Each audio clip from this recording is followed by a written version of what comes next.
Rehoboam went to Shechem, where all Israel had gathered to make him king. When Jeroboam son of Nebat heard of this, he returned from Egypt, for he had fled to Egypt to escape from King Solomon. The leaders of Israel summoned him, and Jeroboam and all Israel went to speak with Rehoboam. "Your father was a hard master," they said. "Lighten the harsh labor demands and heavy taxes that your father imposed on us. Then we will be your loyal subjects." Rehoboam replied, "Come back in 3 days for my answer." So the people went away. Then King Rehoboam discussed the matter with the older men who had counseled his father Solomon. "What is your advice?" he asked. "How should I answer these people?" The older counselors replied, "If you are good to these people and do your best to please them and give them a favorable answer, they will always be your loyal subjects." But Rehoboam rejected the advice of the older men, and instead asked the opinion of the young men who had grown up with him and were now his advisers. "What is your advice?" he asked them.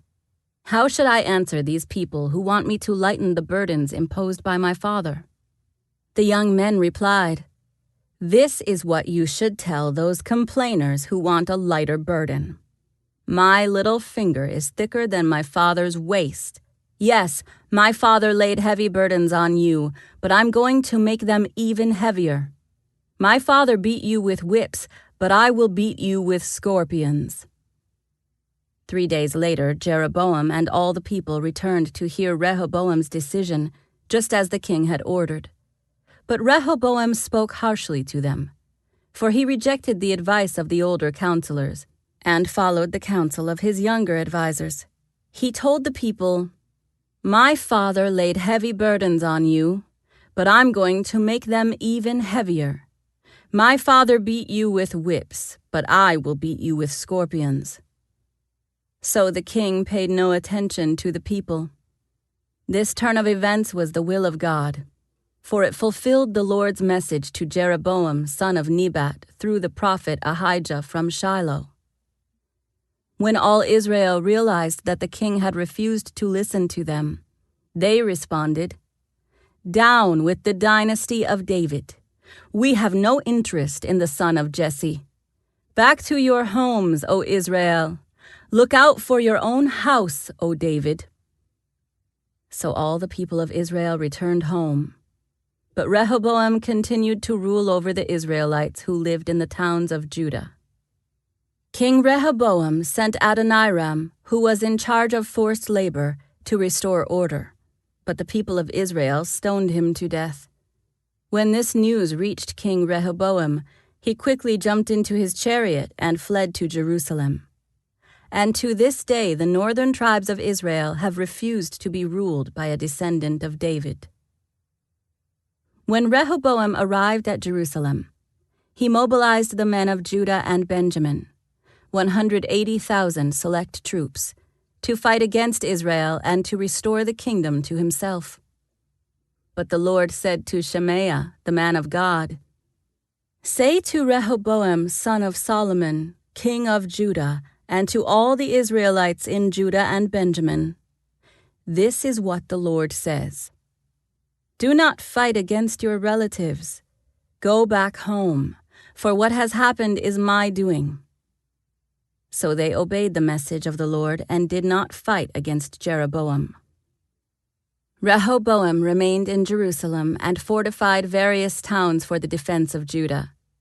He built up Bethlehem, Etam, Tekoa, Beth-zur, Soko, Adullam, Gath, Marisha, Ziph, Adoraim, Lachish, Azekah, Zorah, Ajalon, and Hebron. These became the fortified towns of Judah and Benjamin. Rehoboam strengthened their defenses and stationed commanders in them, and he stored supplies of food, olive oil, and wine. He also put shields and spears in these towns as a further safety measure. So only Judah and Benjamin remained under his control. But all the priests and Levites living among the northern tribes of Israel sided with Rehoboam. The Levites even abandoned their pasture lands and property and moved to Judah and Jerusalem, because Jeroboam and his sons would not allow them to serve the Lord as priests. Jeroboam appointed his own priests to serve at the pagan shrines, where they worshipped the goat and calf idols he had made. From all the tribes of Israel, those who sincerely wanted to worship the Lord, the God of Israel, followed the Levites to Jerusalem, where they could offer sacrifices to the Lord, the God of their ancestors. This strengthened the kingdom of Judah, and for 3 years they supported Rehoboam, son of Solomon, for during those years they faithfully followed in the footsteps of David and Solomon. Rehoboam married his cousin Mahalath, the daughter of David's son Jeremoth and of Abihail, the daughter of Eliab, son of Jesse. Mahalath had 3 sons, Jeush, Shemariah, and Zaham. Later, Rehoboam married another cousin, Maacah, the granddaughter of Absalom. Maacah gave birth to Abijah, Adai, Ziza, and Shelomith. Rehoboam loved Maacah more than any of his other wives and concubines. In all, he had 18 wives and 60 concubines, and they gave birth to 28 sons and 60 daughters. Rehoboam appointed Maacah's son Abijah as leader among the princes, making it clear that he would be the next king. Rehoboam also wisely gave responsibilities to his other sons and stationed some of them in the fortified towns throughout the land of Judah and Benjamin. He provided them with generous provisions, and he found many wives for them. But when Rehoboam was firmly established and strong, he abandoned the law of the Lord, and all Israel followed him in this sin. Because they were unfaithful to the Lord, King Shishak of Egypt came and attacked Jerusalem in the 5th year of King Rehoboam's reign. He came with 1,200 chariots, 60,000 horses, and a countless army of foot soldiers, including Libyans, Sukkites, and Ethiopians. Shishak conquered Judah's fortified towns and then advanced to attack Jerusalem. The prophet Shemaiah then met with Rehoboam and Judah's leaders, who had all fled to Jerusalem because of Shishak. Shemaiah told them, "This is what the Lord says. You have abandoned me, so I am abandoning you to Shishak." Then the leaders of Israel and the king humbled themselves and said, "The Lord is right in doing this to us." When the Lord saw their change of heart, he gave this message to Shemaiah: "Since the people have humbled themselves, I will not completely destroy them, and will soon give them some relief. I will not use Shishak to pour out my anger on Jerusalem. But they will become his subjects, so they will know the difference between serving me and serving earthly rulers." So King Shishak of Egypt came up and attacked Jerusalem. He ransacked the treasuries of the Lord's temple and the royal palace. He stole everything, including all the gold shields Solomon had made. King Rehoboam later replaced them with bronze shields as substitutes, and he entrusted them to the care of the commanders of the guard who protected the entrance to the royal palace. Whenever the king went to the temple of the Lord, the guards would also take the shields and then return them to the guard room. Because Rehoboam humbled himself, the Lord's anger was turned away, and he did not destroy him completely. There were still some good things in the land of Judah. King Rehoboam firmly established himself in Jerusalem and continued to rule. He was 41 years old when he became king, and he reigned 17 years in Jerusalem, the city the Lord had chosen from among all the tribes of Israel as the place to honor his name. Rehoboam's mother was Naamah, a woman from Ammon. But he was an evil king, for he did not seek the Lord with all his heart. The rest of the events of Rehoboam's reign, from beginning to end, are recorded in the record of Shemaiah the prophet and the record of Iddo the seer, which are part of the genealogical record. Rehoboam and Jeroboam were continually at war with each other. When Rehoboam died, he was buried in the city of David. Then his son Abijah became the next king. Abijah began to rule over Judah in the 18th year of Jeroboam's reign in Israel. He reigned in Jerusalem 3 years. His mother was Maacah, the daughter of Uriel from Gibeah. Then war broke out between Abijah and Jeroboam. Judah, led by King Abijah, fielded 400,000 select warriors, while Jeroboam mustered 800,000 select troops from Israel. When the army of Judah arrived in the hill country of Ephraim, Abijah stood on Mount Zemaraim and shouted to Jeroboam and all Israel, "Listen to me. Don't you realize that the Lord, the God of Israel, made a lasting covenant with David, giving him and his descendants the throne of Israel forever?